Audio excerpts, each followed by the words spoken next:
In order to determine when to overlap the shot heard on the 6200 Hollywood Boulevard video with the 1616 East Del Mar video, you need to first figure out when that shot took place in relation to the 1616 East Del Mar video. Yes. So you use a visual benchmark for both videos, something that you could see in the surveillance videos from 1616 East Del Mar and 6200 Hollywood Boulevard. Correct. And that was the floodlight turning on. Yes. And you saw the floodlight turning on in camera 2, and just to be clear what camera 2 is filed. The file number, I think based on these filings, was file 18221-716 from 6200 Hollywood Boulevard at 10:17 and 26 seconds. I believe that's correct.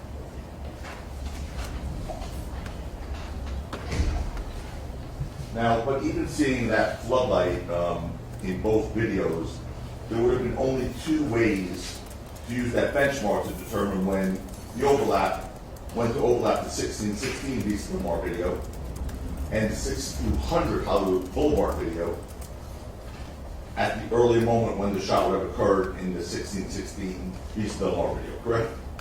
I'm sorry, sir. Yeah, I gotta do that one again. I didn't understand. There's a lot of words in that question, but I'm gonna try. Yes. We still don't know how to ask it.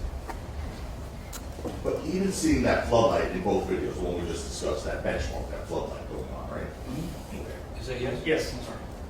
But even seeing that floodlight in both videos, there would have only been two ways to use that benchmark, the floodlight, to determine when to overlap the 1616 East Del Mar video and the 6200 Hollywood Boulevard videos at the earlier moment when the shot would have occurred on the East Del Mar video. I'm sorry. I think you lost me, sir.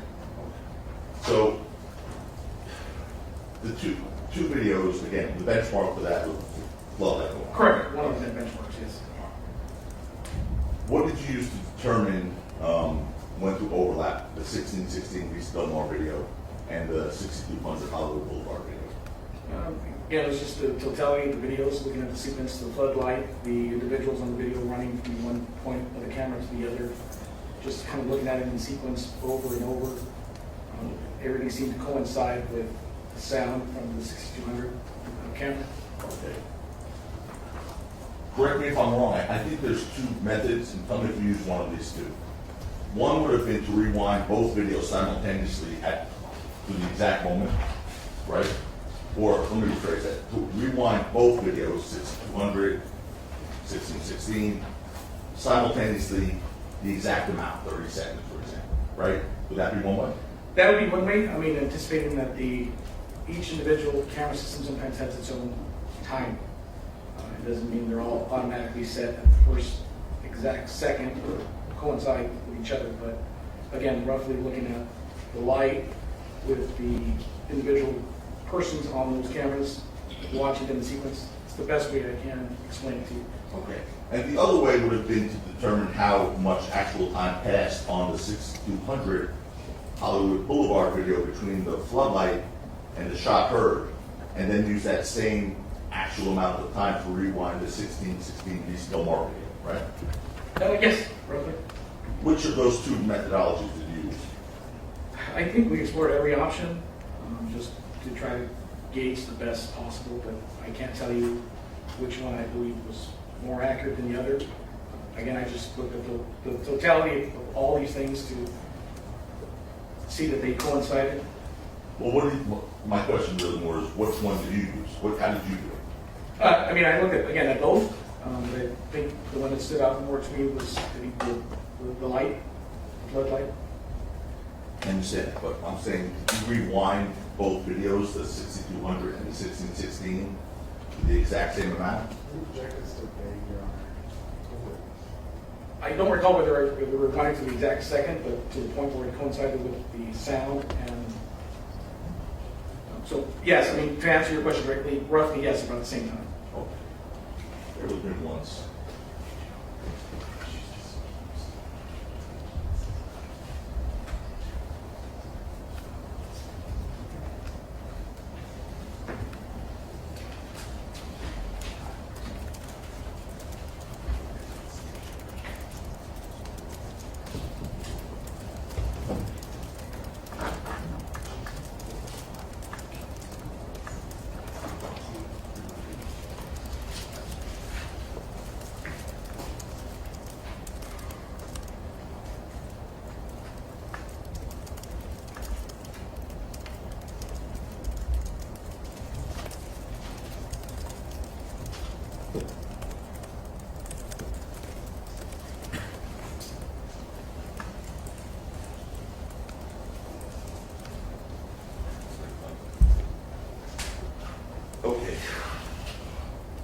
I'm gonna play you a couple of clips, I'll make sure that we're ready, but when creating the sequenced surveillance video, it wasn't an exact science, right? No. Okay.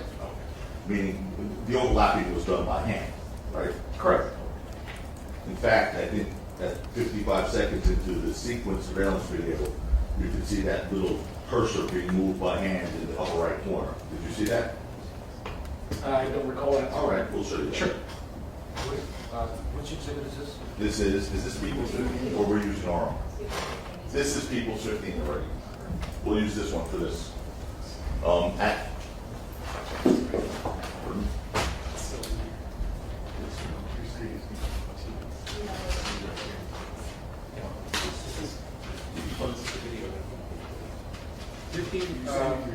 Fifteen was the thumb drive. Okay, just switch it then. Use it. I'm just saying it's 15 though. That's fine, you download it. We're using 15 now?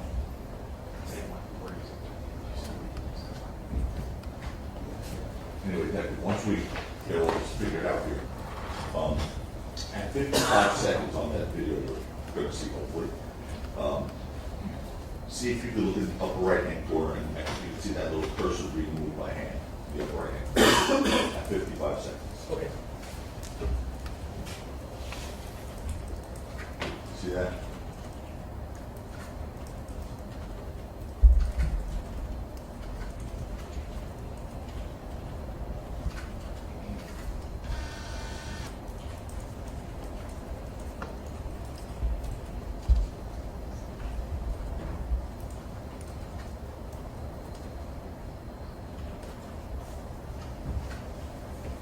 Look at it again.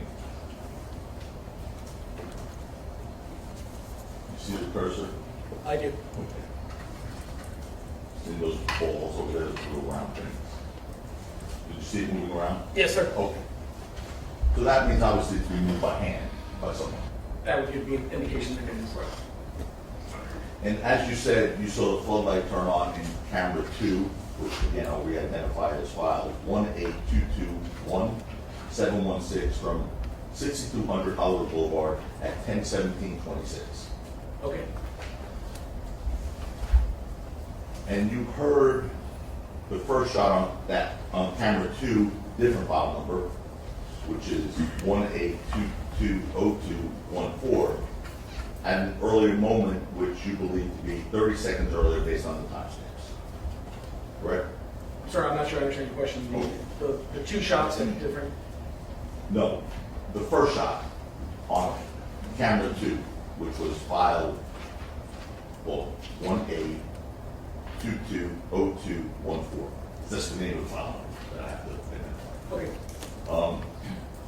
You heard the first shot on camera 2 at an earlier moment, which you believe to be 30 seconds earlier based on the timestamps, right? Correct. So you figured the first shot would have occurred 30 seconds earlier in that same surveillance video in actual time. Sir, I'm not Okay. understanding your question. Did you, well, you agree that you said you went back 30 seconds, or 30 seconds earlier is when you heard that first shot, right? Again, in comparison to the videos, as far as what the times they reflect. Oh. Yes. And that's 30 seconds earlier than what the first, what camera 2 showed. Correct. All right. And you use that same exact amount of time, 30 seconds, to go back on the 1616 Vista Del Mar video. I believe so. You'd agree if the floodlight turned on less than 30 seconds in actual time, after the shot was heard on the 6200 Hollywood Boulevard video, that means you went back too far on the Vista Del Mar video, right? If the floodlight turned on less than 30 seconds. Again, sir, this is, I mean, it wasn't an exact science, I'm but, not criticizing. so I'm not sure about the exact seconds that you're pointing out. Well, again, you just. Roughly, yes. Right, what I'm saying is you just said you went back 30 seconds early based on the timestamps when you observed. Correct, just roughly within that And, period. right. So my question was, and again, I'm not criticizing your methodology, I'm just asking. If the floodlight turned on less than 30 seconds in actual time after the shot was heard on the 6200 Hollywood Boulevard video. That means that if you went back 30 seconds, that would be a little too far, right? Could be, yes. With regard to the 6200 Hollywood Boulevard video, you extracted 3 sets of videos from 3 different cameras maintained by the residents at that location. Correct, that was what was provided. And your understanding, those cameras run in actual time. Yes, live. But each camera, I think we've already discussed this last time we were here the other day. In fact, each camera is off from actual time by a different amount, between 2 to 3 minutes. I'm not sure if it's that camera that was off. Check because it misstates the stipulation. What's the stipulation? That's what we do. Reread it. It was 35, remember? Go over it with Mr. Sealer. You want to They won't approach, we do that. Right, you vote, you need to clarify something. You're on. All right, this does not need to be on the record.